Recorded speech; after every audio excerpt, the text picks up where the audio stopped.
Meus irmãos, nós estamos aí caminhando para a parte final do Salmo 119. Como vocês devem ter percebido, esse salmo ele é uma exaltação da palavra de Deus, né?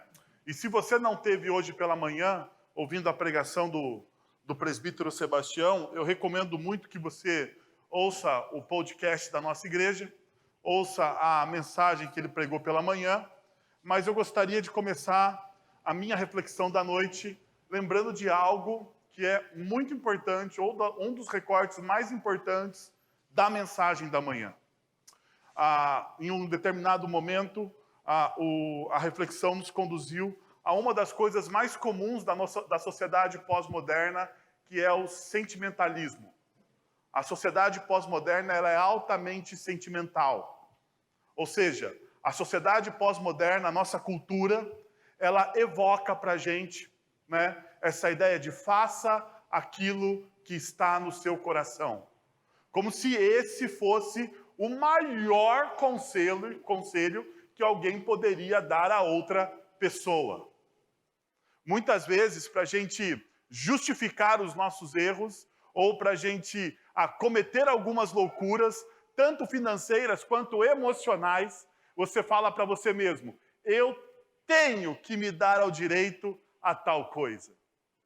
Eu tenho que me dar ao direito. E daí você se dar ao direito a tal coisa, você se mete em uma enrascada financeira, né? E você depois fica depressivo, não porque você foi tolhido pelos seus desejos, mas porque você está em uma enrascada financeira, né? E isso muitas vezes não é fácil de sair mais tarde. Bom, o grande problema é que essa armadilha sentimental da nossa sociedade pós-moderna entrou para a espiritualidade cristã. E algumas pessoas dizem o seguinte: Deus coloca algo em seu coração. Se Deus colocou em seu coração, vá e faz o quê? E faça. Porque, afinal de contas, Deus colocou. A pergunta que eu quero fazer para você é o seguinte: como você mede aquilo que Deus coloca no seu coração? Porque, veja, nós saímos de algo objetivo, que é a palavra de Deus, para uma esfera completamente subjetiva. Subjetiva. Deus colocou algo em meu coração. Quantas vezes eu, como pastor, estou no aconselhamento pastoral e a pessoa chega num determinado momento e fala assim, mas pastor, Deus me disse. E daí eu fico tipo naquela saia justa. Ora, se Deus te disse, quem sou eu, reles mortal, para desafiar o Senhor soberano de todas as coisas? Não vou eu agora aqui desafiar o que Deus te disse. Mas veja, muitas das coisas que Deus nos diz, elas não estão alinhadas com a palavra de Deus. E aqui está o problema. Então, deixa eu te dar uma dica. Se você deseja sair do campo subjetivo, daquilo que Deus falou ao meu coração, para aquilo que Deus realmente fala através da palavra, você precisa alinhar aquilo que você acha que Deus falou ao seu coração com aquilo que está na palavra de Deus. E se isso estiver alinhado, aí sim, você vai estar caminhando de acordo com aquilo que a palavra de Deus revela.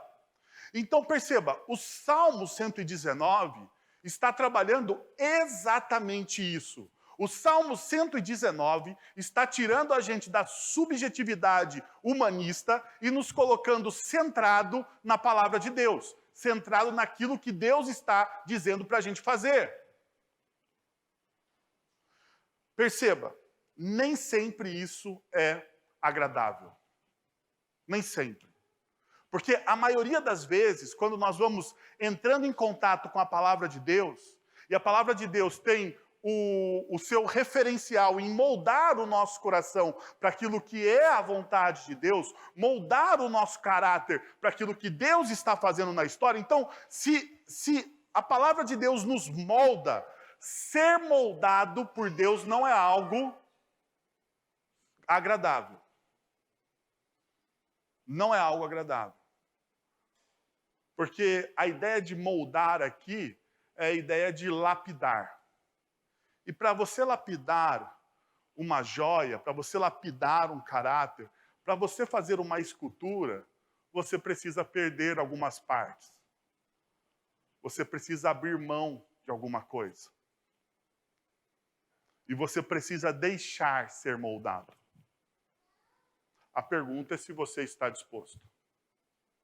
Então, o texto que nós vamos ler agora à noite fala sobre uma das coisas mais difíceis que as Sagradas Escrituras trazem: justiça.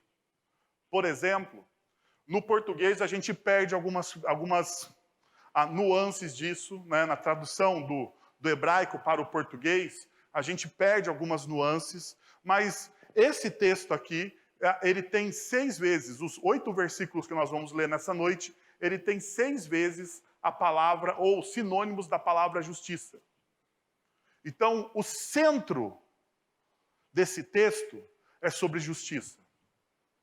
A pergunta que eu gostaria de fazer a você hoje é: você está disposto a ser moldado no seu sentimento de justiça?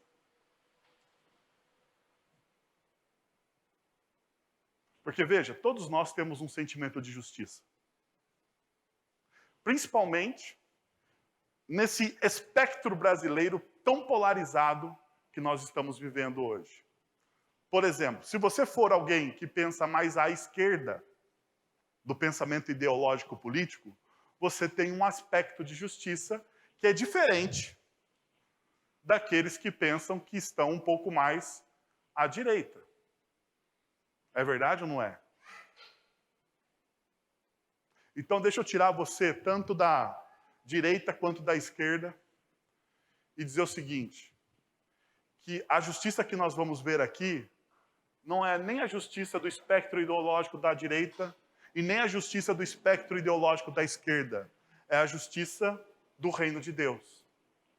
E aqui está o grande problema. A justiça do reino de Deus, ela não é humanista ou fundada nos fundamentos da filosofia humanista ateia da esquerda. E muito menos firmada no positivismo da direita. O reino de Deus está para além de direita e esquerda. Está para além disso. Mas a pergunta é se a gente está disposto, lembra, ser moldado? Lembra que eu falei que a palavra de Deus nos molda? Então, você está disposto a ser moldado e abrir mão dos seus espectros para você abraçar aquilo que o reino de Deus diz? Então, se você está disposto a isso, abre sua Bíblia no Salmo 119, a partir do versículo de número 137, e me acompanhe nessa leitura. Justo és, Senhor, e retas são as tuas ordenanças. Ordenaste os teus testemunhos com justiça, dignos são de inteira confiança. O meu zelo me consome, pois os meus adversários se esquecem das tuas palavras. A tua promessa foi plenamente comprovada, e por isso o teu servo a ama. Sou pequeno e desprezado, mas não esqueço dos teus preceitos. A tua justiça é eterna e a tua lei é a verdade. Tribulação e angústia me atingiram, mas os teus mandamentos são o meu prazer. Os teus testemunhos são eternamente justos. Dá-me discernimento para que eu tenha vida. Bom, a minha ideia principal eu vou copiar aqui do Wayne Grudem. Geralmente eu coloco aqui uma ideia principal, mas eu vou hoje, nessa noite especialmente, eu vou chamar o Wayne Grudem, que é um cara um pouquinho mais inteligente do que eu, né, para me ajudar nessa síntese. ele vai dizer o seguinte: a justiça de Deus significa que Deus sempre age de acordo com o que é certo, e Ele próprio é o padrão final do que é certo. Então deixa eu pôr um negócio aqui para vocês. Deus, em tudo o que Ele faz, Ele age da maneira correta, da maneira certa. Então, nos caminhos de Deus, não existe talvez. Nos caminhos de Deus não existe o engano. Então, para comigo e pensa o seguinte: qual doutrina eu estou aplicando aqui? A doutrina da soberania de Deus. O predicado da soberania de Deus. Deus, ele é soberano em toda e qualquer circunstância. Nós cremos nisso. É um pilar da nossa teologia. Nós cremos que Deus, ele é soberano. Então veja só, se a nossa confissão de fé diz que Deus, ele é soberano, então tudo o que ele está fazendo na nossa vida, ou tudo o que acontece na nossa vida, é de alguma forma chancelada e permitida por Deus.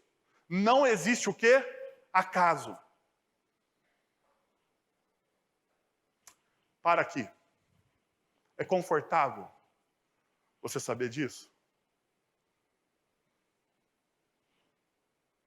É confortável, sim ou não? Se você estiver no momento bom da sua vida, você vai olhar e vai falar assim: nossa, é muito confortável, porque afinal de contas, né, eu estou aqui no momento happy da minha vida, né? Mas se o seu momento não for um momento tão alegre assim, se você perdeu algumas coisas, se você está passando por alguma dor, por algum sofrimento, e você ouve um pregador dizer o seguinte: olha, aquilo que você está passando é chancelado pela soberania de Deus, um dos sentimentos que podem vir ao seu coração é: pô, mas que raio de Deus eu sirvo? Porque afinal de contas, como é que ele está aprovando isso que está acontecendo comigo? Neste ponto aqui, a gente precisa andar num passo de fé. Por quê? Veja só. Você tem simplesmente uma fração da história ao qual você pode olhar e examinar. Deus, ele olha a obra como um todo. Então, como Deus, ele olha a obra como um todo, e essa obra precisa ter sombras, para ser uma obra tridimensional, ela precisa ter sombras, ela precisa ter luzes. Para ser uma obra que expressa a vida, ela precisa ter drama. Então veja, a sua vida não é uma vida 2D, a sua vida é uma vida 3D. Ou tem mesmo, hoje, né, 5D, 4D, sei lá. Se você estiver no 8K, né, pode ser uma vida 5D. Mas veja só, tudo isso, todas essas imagens, representam o quê? Drama. Então, como Deus, ele olha a sua vida como um todo, e não como a gente olha, como uma fração pequena. Apesar de ser dura essa mensagem, o seu coração pode ter esperança. Então veja comigo alguns princípios para você abraçar a justiça de Deus e aquilo que ele faz de maneira soberana na sua vida. Nenhuma compreensão correta da justiça pode ser obtida fora de Deus ou a parte dele. Nenhuma compreensão correta de justiça ou da justiça pode ser obtida fora de Deus ou a parte dele. Por quê? Porque um dos predicados de Deus é justiça. E aqui eu vou lembrar de uma coisa que o John Frame vai dizer no seu livro sobre a doutrina de Deus. O John Frame, quando ele escreve sobre a doutrina de Deus, ele vai falar o seguinte: olha, apesar de eu dar uma lista aqui sobre os predicados, sobre os atributos de Deus, eu não gosto da lista. Porque a lista, tudo aquilo que você coloca em uma lista, você limita. E o Deus soberano de todas as coisas, ele não pode ser limitado pela nossa linguagem. Verdade. Verdade, porque se eu limitar ao Deus soberano de todas as coisas pela nossa linguagem, a nossa linguagem expressa aquilo que nós conhecemos. E Deus, no seu próprio predicado, Deus, ele é incompreensível. Ele se dá a conhecer a todos nós, mas ele em si, ao homem, ele é incompreensível. Perceberam a dialética que nós vivemos aqui? Nós podemos nomear Deus de várias maneiras, mas há um passo que a gente vai nomeando Deus, colocando os seus predicados, os seus atributos.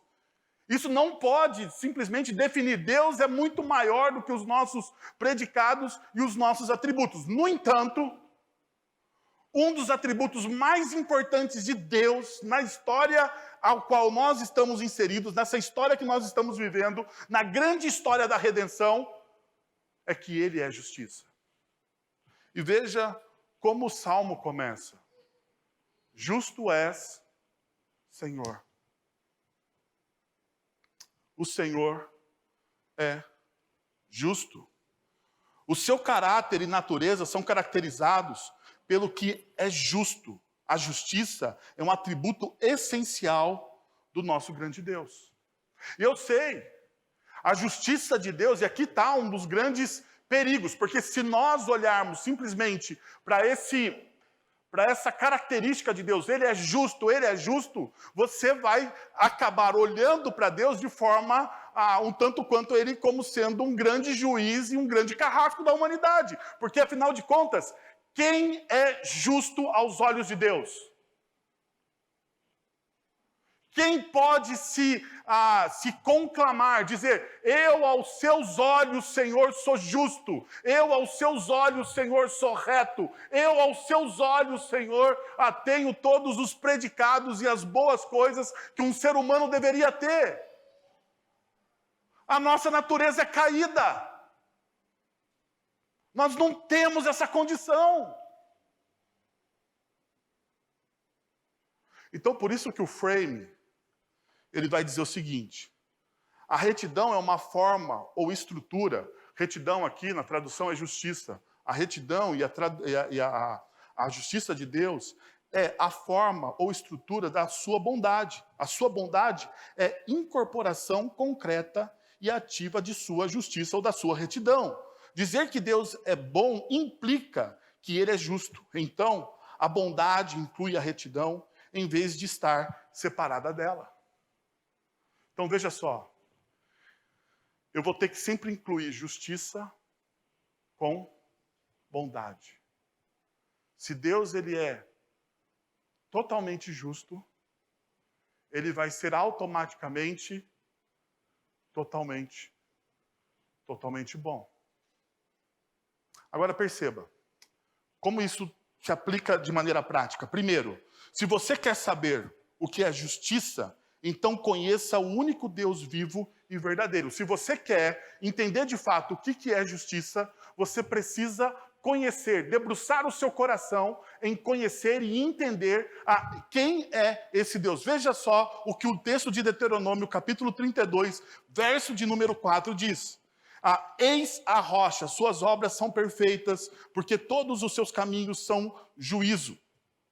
Deus é fidelidade e não há nele injustiça. É justo e reto. O que é justiça, então, aqui? Perceba, ele vai dando algumas nuances do que é justiça aos olhos de Deus. A estabilidade de Deus é justiça. A segurança que Deus passa é justiça. Veja, vamos fazer um paralelo com a nossa cultura aqui. No nosso país, os comentaristas políticos dizem o seguinte: no Brasil não há o quê? Segurança jurídica. Então, por isso, não existem investimentos. E muitas vezes, nós aqui como leigos não entendemos, né, o que é segurança jurídica. Segurança jurídica é estabilidade. É aquilo que foi acordado será cumprido. Então, o que o texto bíblico está nos mostrando é que ele é, e o texto vai dizer, eis a rocha. Eis aquele que era, que é e que sempre será. Ele é a rocha. Ele é estável. Ele é seguro. Por isso, então, que no final do Sermão do Monte, quando Jesus está explicando a ética do reino de Deus, ele vai dizer o seguinte: olha, você tem duas opções de construir a sua vida na história. Você pode construir a sua vida sobre a areia movediça da filosofia humanista, ou você pode construir a sua vida sobre aquele que é a rocha. Qual é a forma, ou qual é a sua opção de construção? Você vai construir a sua vida sobre os pilares do humanismo? Ou você vai construir a sua vida sobre os pilares daquele que é a rocha, sobre a ética daquele que é a rocha? Mateus capítulo 6. Veja, o texto ainda vai dizer o seguinte: em Deus existe a ausência de talvez. Por ele ser seguro, não existe talvez no Senhor. Não existe. Olha o que o texto vai dizer. As suas obras são o quê? São perfeitas. Tudo aquilo que ele faz é perfeito. Não existe talvez. Não existe o acaso. Não existe o tropeção. Não existe. Então esse Deus ao qual nós servimos, que é vivo e verdadeiro, que a verdade está nele, é nessa verdade que se firma isso. Você não tem essa ausência, esse talvez. Aquilo que gera insegurança muitas vezes ao nosso futuro não existe. Então, por isso que no mesmo texto do Sermão do Monte, em Mateus capítulo 6, Jesus vai dizer: você não precisa andar o quê? Ansioso. Você não precisa andar ansioso porque na presença de Deus não existe não existe o talvez, a ausência de talvez. Tudo o que Ele está fazendo na sua vida é perfeito. Então não se preocupe, não se preocupe. Olhe para os pássaros do céu. Não se preocupe, olhe para os lírios do campo. Não se preocupe. Se Deus está cuidando das coisas mais baixas da criação, Deus não vai cuidar da obra-prima da criação, que é você. Você que é feito à imagem e semelhança dEle.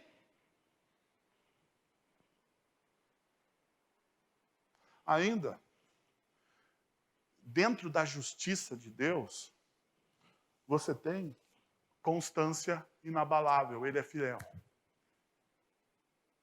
Ele é fiel. E veja, nós temos um conceito de fidelidade um tanto estranho na cultura ocidental. A fidelidade para nós é uma retribuição à fidelidade do outro. Não é assim? Eu serei fiel à minha esposa, desde que ela seja também fiel a mim. Eu serei fiel ao meu chefe, desde que ele tenha fidelidade comigo. A partir do momento que eu sinto que alguma pessoa pode me passar a perna, ou tem algum indício de infidelidade, eu me armo, e antes que algo aconteça, eu tento dar o bote, porque essa é a nossa cultura. Mas a lógica de Deus é completamente diferente. Porque, veja, Deus permanece fiel ao seu povo, apesar da infidelidade do povo. Porque a fidelidade não está baseada no caráter do outro, mas no caráter do próprio Deus. Então, deixa eu te falar uma coisa. A fidelidade da nossa cultura ocidental está errada. Porque a sua fidelidade a alguém, a alguma pessoa ou qualquer outra coisa tem que ser baseada no seu caráter e não naquilo que está no outro. Porque provavelmente o outro vai te decepcionar. Então, o que Deus faz? Deus baseia a fidelidade dele no caráter dele. Eu sou fiel, não em retribuição ao outro, mas porque eu decidi ser fiel. Mas isso também não é somente na fidelidade. Perceba, isso passa também pela esfera do amor. Deus nos ama, apesar de nós não amá-lo da mesma forma.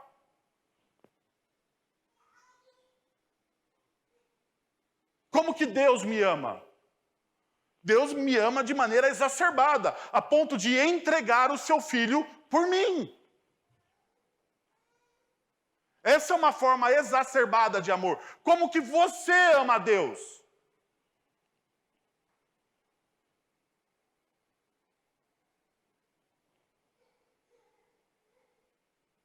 Você ama a Deus com a mesma intensidade que Ele te ama? Você ama a Deus com a mesma profundidade que Ele te amou naquela cruz?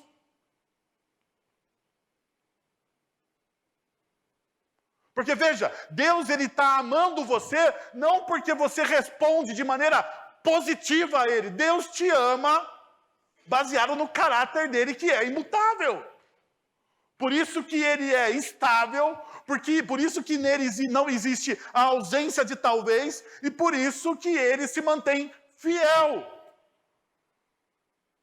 Perceba, diante disso, Deus ele não se conduz de forma preconceituosa ou parcial.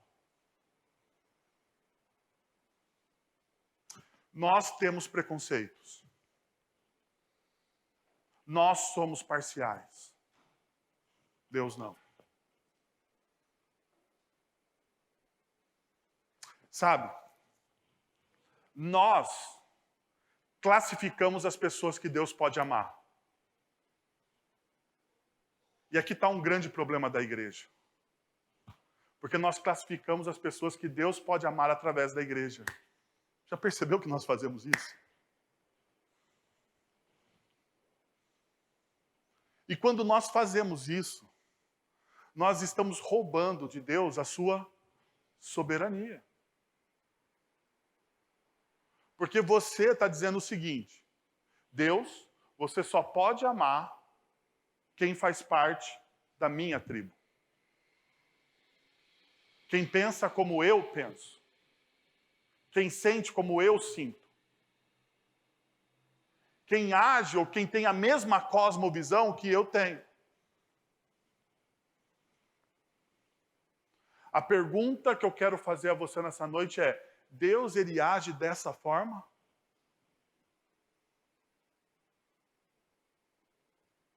Ou Deus age de maneira diferente? E eu vou usar uma palavra que eu tenho medo de usar, porque toda vez que a gente usa essa palavra, a gente tem uma dificuldade teológica tremenda. Mas Deus, apesar de um movimento ter roubado, um movimento social ter roubado essa palavra, ela é altamente cristã. Deus, ele é altamente inclusivo.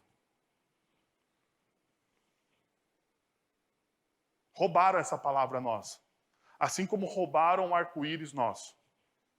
O arco-íris é um símbolo da aliança de Deus para com a humanidade. Roubaram isso. Porque a gente está preocupado em outras coisas. Mas Deus, ele é altamente inclusivo. Deixa eu te mostrar. Olha para a genealogia de Jesus em Mateus. Quem que você encontra lá?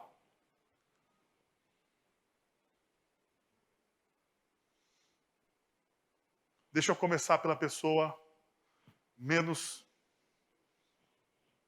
controversa. Ruth.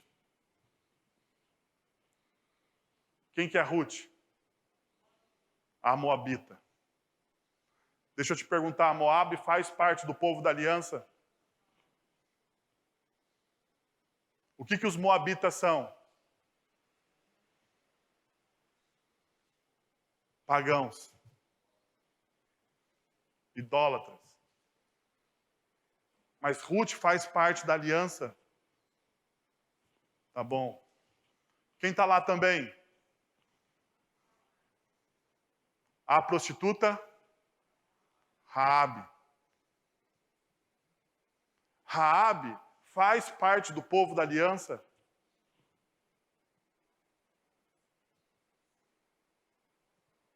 Sim ou não? Não. Ela vai fazer parte. Ela entra, assim como Ruth. Mas Raabe é habitante de qual cidade conquistada? Vamos fazer agora a vestibular bíblico aqui. Raabe é habitante de qual cidade conquistada por Josué, logo no início do livro de Josué? Ah, meu Deus! Então, ela é um habitante de Jericó. O povo de Jericó é pagão. Raabe adorava o Deus verdadeiro. Raabe fazia parte do povo da aliança. E ela foi incluída na aliança. E isso é o quê? Graça. Ruth faz parte do povo da aliança? Não. E ela foi incluída dentro do povo da aliança? Foi. Por quê? Porque isso é graça.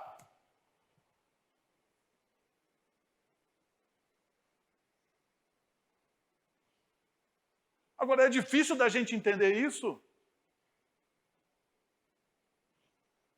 Daí, nos tempos de Jesus, existe um povo altamente preconceituoso que ditava quem Deus deveria amar. E esse povo era os fariseus.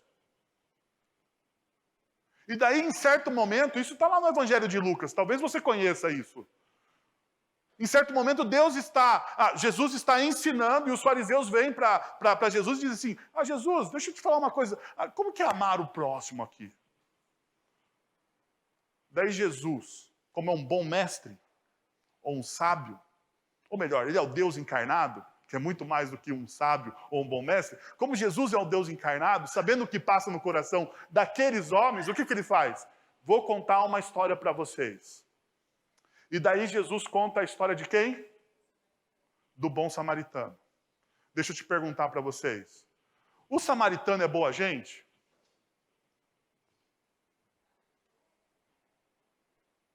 Não. Ele não é boa gente. Quem são os samaritanos?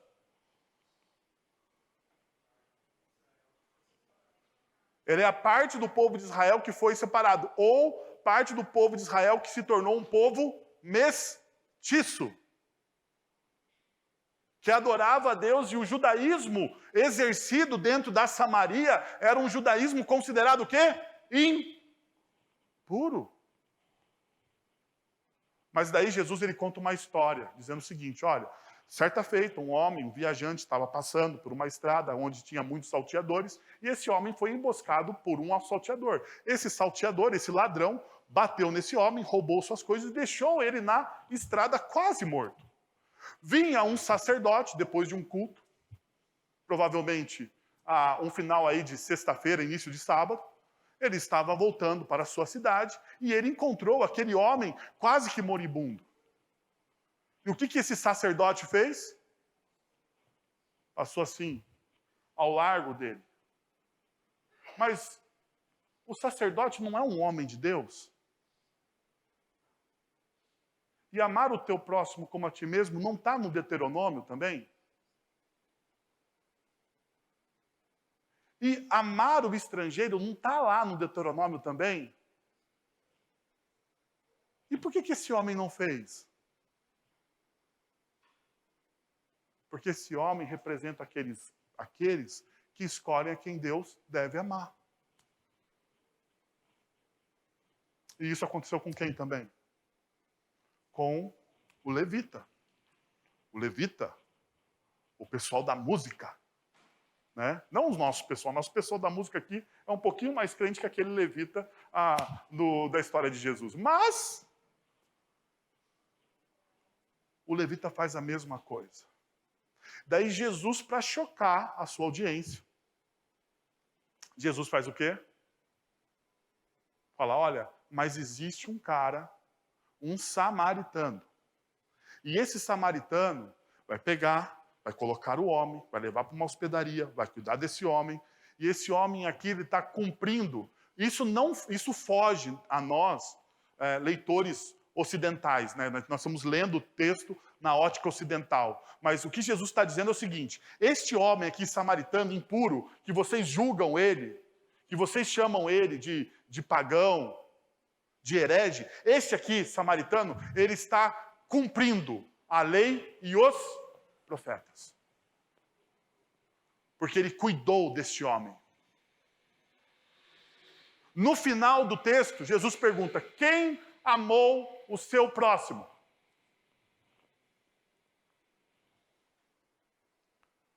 O que a audiência de Jesus responde?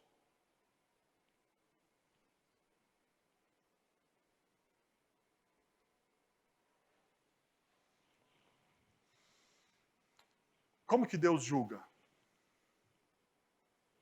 Sem parcialidade. Sem preconceito. Quem faz isso somos nós. E nós, como igreja, deveríamos pedir perdão por isso.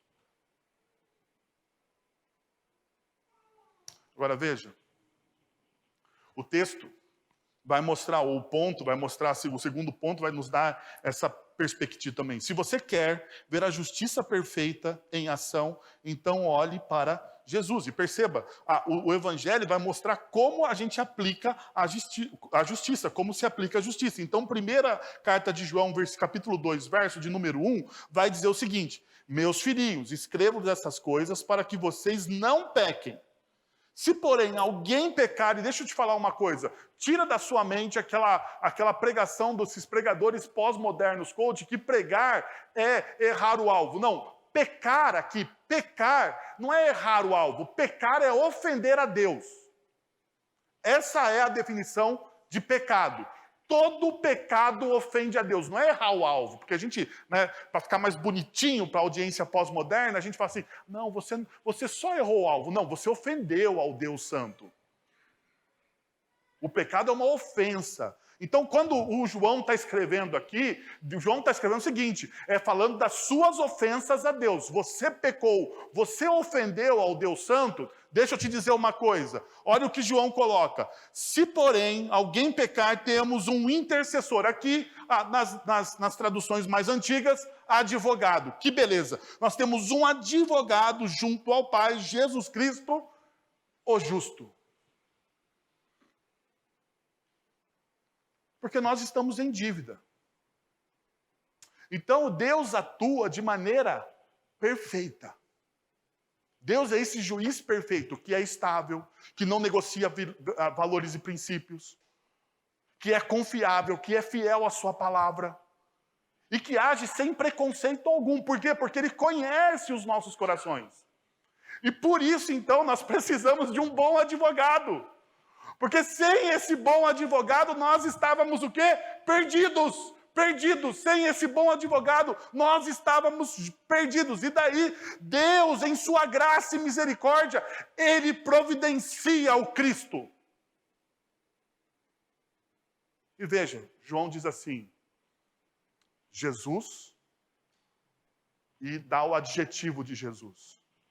O justo. Por quê? Porque esse advogado chega diante do pai e diz o seguinte: olha, pai, seu filho aqui, ele está errado mesmo. Ele é um pecador. Mas eu que sou justo, paguei a fiança dele com o meu sangue. Então olhe para esse pecador aqui por aquilo que eu fiz. Porque eu sou o justo. Então, por isso que Paulo, mais tarde em Romanos, vai dizer o seguinte, no capítulo 1, no verso 17. No Evangelho é revelada a justiça de Deus. Essa justiça que é o Cristo crucificado, morto, ressuscitado, que está vivo e é o nosso advogado, é essa justiça. Uma justiça que do princípio ao fim é pela fé, como está escrito. O justo viverá pelo que agora? Pela fé.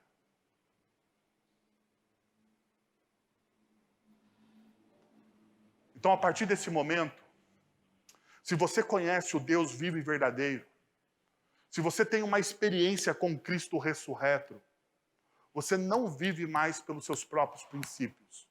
Você vive pela fé. Agora, a pergunta é, o que é, ou qual o efeito de você viver pela fé?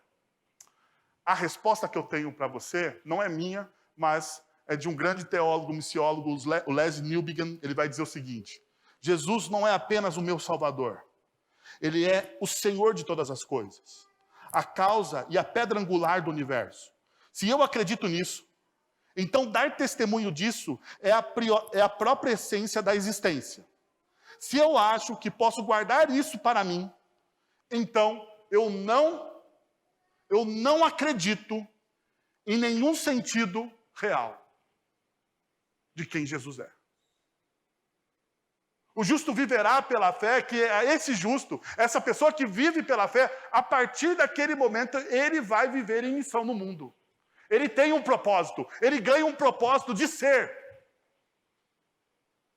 E eu vivo por quê? Porque eu entendo que Jesus, ele é o meu Salvador e ele é o meu Senhor. Perceba, ele é a causa de tudo que existe no universo. E se eu acredito nisso, eu faço o quê? Eu falo disso. Eu expresso isso. Eu comunico isso. Agora, se isso é só para mim, se isso só acontece de domingo, deixa eu te dizer uma coisa. Você não crê no Cristo. Você não crê. Você pode ser alguém, um simpatizante de Jesus. Jesus é simpático. Você fala assim, olha, Jesus é legal, os princípios de Jesus são bons, né? Esse negócio de amar o próximo, olha só, é good vibes. Mas, meu amigo, não é isso. Não é isso. Perceba, isso aqui é viver na justiça de Deus. Segundo princípio. Diante da secularização da vida, a passividade não é uma opção. Encha o seu coração de santa indignação. Então, deixa eu só dizer para vocês rapidamente o que é secularização. Secularização, para mim, está Juízes capítulo 17, verso 6. Isso é secularização. Perceba o que o texto diz. Naqueles dias não havia rei em Israel. E deixa eu te falar uma coisa. O autor de Juízes aqui está criando, eu sei que a palavra é um pouco chata, a gente não gosta de aplicar isso aos autores bíblicos, mas é uma verdade teológica. O autor de Juízes aqui está tendo um pouco de sarcasmo. Por quê? É verdade que não havia rei em Israel na época de Juízes? Não, era uma teocracia. Quem era o rei? O Deus Todo-Poderoso. Mas o povo vivia como? Como se não havia rei. Deixa eu fazer um paralelo para a nossa comunidade agora aqui. Quem é o rei da nossa comunidade? Quem é o cabeça da igreja? Você vive como Jesus fosse o rei e o cabeça da igreja? Ou você vive como o povo de Israel?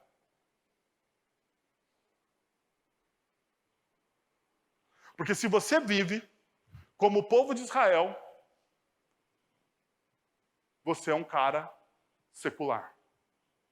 Porque olha o que o texto vai dizer. Cada um fazia o que achava mais certo. Lembra daquilo que vai no coração? O que vai no coração é o que está certo. O que está no meu coração, então, certíssimo. Bingo, deu no coração, certo. A pergunta é se isso funciona. Deixa eu te dizer antecipadamente. No livro de Juízes não funcionou. Na sua vida talvez não funcione também. E isso é ser secular. Mas veja só o que o Salmo 119 nos ensina sobre viver ou como não viver de forma secular. Olha as afirmações que o texto vai dizer Verso 139, o meu zelo me consome. Verso 140, o teu servo ama a sua palavra. E veja, o verso 141, não me esqueço dos teus preceitos. O zelo me consome, eu amo a sua palavra, e eu não esqueço dos teus preceitos. Primeira coisa, veja, o zelo pela palavra me consome, ou melhor, me move. Porque a ideia aqui é que esse consumir me move a alguma coisa. O zelo pela palavra de Deus deve me mover. Se o zelo pela palavra, se você diz que você é zeloso pela palavra de Deus, se você diz que você ama a palavra de Deus, mas isso não te move a lugar nenhum, o seu discurso em si é vazio. Veja, zelo fala de uma intensidade apaixonada sobre as coisas que realmente importam. Então, isso que é o zelo. E veja, aqui está o zelo em defender a palavra de Deus, porque os inimigos a esqueceram. Perceba, o salmista aqui, ele está indignado, por quê? Porque os seus inimigos esqueceram da palavra de Deus. Os seus inimigos não prestam atenção na palavra de Deus. Os seus inimigos desdenham da palavra de Deus. Isso aqui é algo muito importante, porque, veja, o salmista, ele está bravo, dizendo o seguinte, olha, se os meus inimigos prestassem atenção na palavra de Deus e amassem a palavra de Deus, logo eles não seriam o quê? Os meus inimigos. Logo, esses meus inimigos, provavelmente, eles seriam os meus amigos. Porque eles seriam transformados. Então, por incrível que pareça, o salmista está bravo com esse esquecimento, e ele está sendo movido e consumido por isso. Então perceba uma coisa que é muito diferente do que a gente vê na nossa sociedade. A igreja, ela levanta acusações contra aqueles que esqueceram a palavra de Deus, ao invés da gente se mover na direção deles e criarmos pontes. Pontes para que essas pessoas deixem de ser nossas inimigas e se aproximem da verdade do Evangelho. Veja, o apóstolo Paulo vai dizer, a minha luta não é contra a carne, nem contra o quê? Contra o sangue. A minha luta é contra os principados e potestades do ar. A minha luta é contra essa filosofia que domina a mente da nossa sociedade. Essa é a minha luta. Mas a gente se esquece disso. Ainda existe um segundo ponto, que é o amor pela palavra. O amor pela palavra me nutre. Então perceba, ele vai dizer, olha, foi plenamente comprovada. A ideia aqui é que a palavra de Deus pode ser descrita como bem aprovada. Como que a palavra me nutre? Eu provando constantemente dessa palavra, eu me alimentando dessa palavra, mas não só um alimentar. A ideia aqui é que você conhece a palavra e à medida que você caminha com o Evangelho, você comprova que aquilo é verdade, aquilo é verdade. E quando aquilo se torna verdade para a sua vida, o seu testemunho se torna apaixonado. Qual que é o nosso problema? A gente não comprova que aquilo é verdade e o nosso testemunho se torna vazio. O nosso testemunho se torna vazio, por quê? Porque a gente olha para a palavra de Deus como ideias, e não como realidades. O que o Evangelho faz é trazer a palavra de Deus. O que Jesus faz é trazer a palavra de Deus, para tirar a palavra de Deus desse mundo das ideias, e transformar essa palavra de Deus em realidade para a gente. E a terceira via que o texto nos mostra é o seguinte, não se esqueça, o não esquecer a palavra me sustenta. O texto deixa isso bem claro. Perceba, aos olhos do mundo, aquele que ama e vive pela palavra de Deus é um tolo. O salmista diz que ele é insignificante e desprezado. Ele afirma isso. Mas perceba uma realidade que o próprio apóstolo Paulo nos aponta em Gálatas capítulo 1, verso de número 10. Por acaso eu procuro agora o favor das pessoas ou o favor de Deus? Ou procuro agradar pessoas? Se ainda estivesse procurando agradar pessoas, eu não seria o quê? Servo de Deus. No mundo das redes sociais, você ser um discípulo fiel é difícil, meu povo. Porque nós estamos atrás de likes. E nós só postamos aquilo que dá like. Mas ser um servo de Deus fiel é ao mesmo tempo você amar e acolher pessoas e confrontar o pecado. E quando você confronta o pecado e aquilo que ofende a Deus, você deixa de ser legal. Você deixa de ser legal. Nós vivemos nessa tensão, a tensão de nós devemos acolher e amar as pessoas, nós devemos ter uma porta aberta, uma barca onde as pessoas podem ser curadas e transformadas. Nós temos essa capacidade pelo Evangelho da Graça. No entanto, nós não negociamos com o pecado. Nós não negociamos. Nós continuamos a denunciar o pecado como pecado, nós continuamos a dizer que o pecado ofende a santidade de Deus, e nós continuamos a dizer que a nossa missão é fazer isso, em todas as esferas, seja quem for. Sem preconceitos, sem parcialidades, porque esse é o caráter do nosso Deus. Terceiro e último, e a gente encerra. As coisas deste mundo quebrado e caído não duram, desgastam-se. Felizmente, há algo que nunca se desgasta, nem se tornará obsoleto ou desaparecerá. E o texto bíblico vai nos dar essa informação. Veja o verso 142 e o verso 144. A tua justiça é eterna e a tua lei é a verdade. Os teus testemunhos são eternamente justos. Ele está dizendo sobre a atemporalidade da palavra de Deus. Ela não se desgasta. Ela não se torna obsoleta.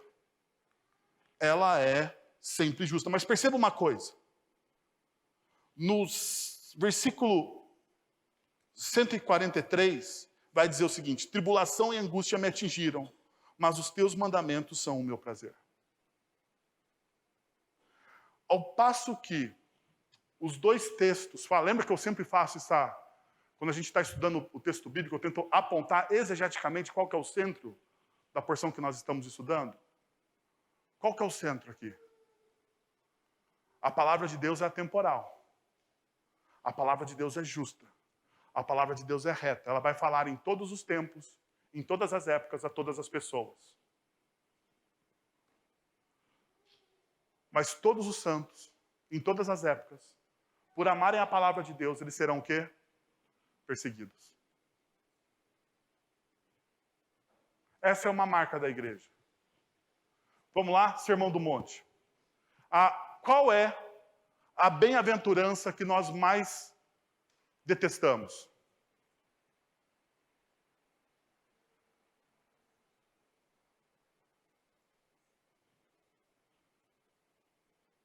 Você não tem, só eu tenho uma bem-aventurança. Só eu cometo esse pecado, uma bem-aventurança que eu não gosto.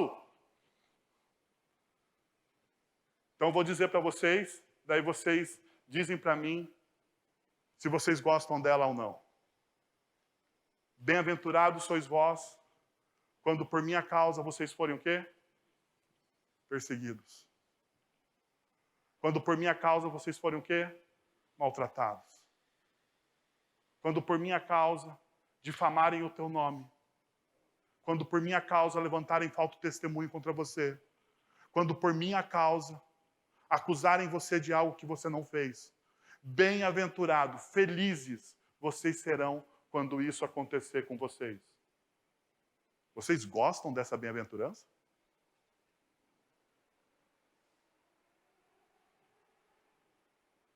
Uma coisa é abraçar. Eu abraço ela, porque ela é uma promessa de Deus para a minha vida. A outra coisa é gostar. Perceba, isso acontece desde a época do salmista. Mas veja o que o texto está dizendo. Mas os teus mandamentos são o quê? O meu prazer. Perceba então, só conseguimos viver com esperança diante das tribulações e dores quando entendemos que as Escrituras não contêm a verdade, mas são a própria verdade. Nelas encontramos a justiça que tanto ansiamos, retiramos os olhos dos nossos problemas temporais e passageiros e nos colocamos na graça amorosa, e imutável de Deus. É isso que acontece. Você quer viver com esperança? Você precisa tirar os olhos de você. Daí, deixa eu te fazer uma pergunta. Se você pudesse fazer uma única oração ao final dessa mensagem, qual seria?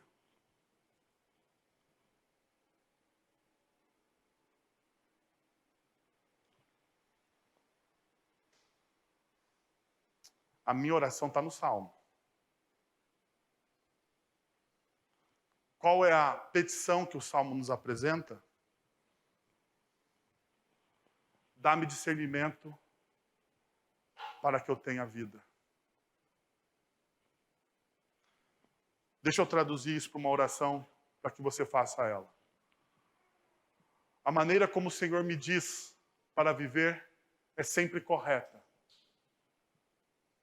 Ajuda-me a entendê-lo para que eu possa viver a vida ao máximo. Eu creio que Jesus quer que você viva a sua vida ao máximo. Eu creio que Jesus quer que você coma e colha o melhor dessa terra. Mas não conforme o seu coração, mas conforme a palavra dele. Quero convidar você a fechar os seus olhos e a fazer essa oração.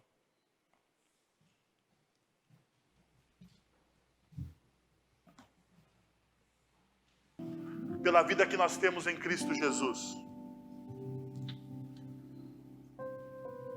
Nós queremos, ó Deus, viver da maneira como o Senhor diz para que vivamos. Nós queremos, ó Deus, que como igreja, que o Senhor molde o nosso coração a tua imagem, ó Deus, que é o próprio Cristo, aquele que acolheu os pecadores, mas de maneira graciosa, amorosa, confrontou o pecado. Aquele que traz transformação ao coração, Senhor. Nós queremos ser uma igreja que encarna o teu evangelho, Pai. Nós queremos viver na tua justiça, como teu povo, Senhor, para que possamos experimentar o melhor dessa terra, segundo a tua vontade, que se revela nas Escrituras. Nos ajuda, Senhor. Nos ajuda, Pai. Em nome de Jesus. Amém. Vamos receber a bênção? Agora, irmãos, que a graça de nosso Senhor e Salvador Jesus Cristo, o amor de nosso Deus e Pai, o conselho, o poder e a ação do Santo Espírito de Deus estejam sobre vocês agora e pelos séculos dos séculos. Amém. Deus abençoe uma semana no poder e na graça de Cristo Jesus.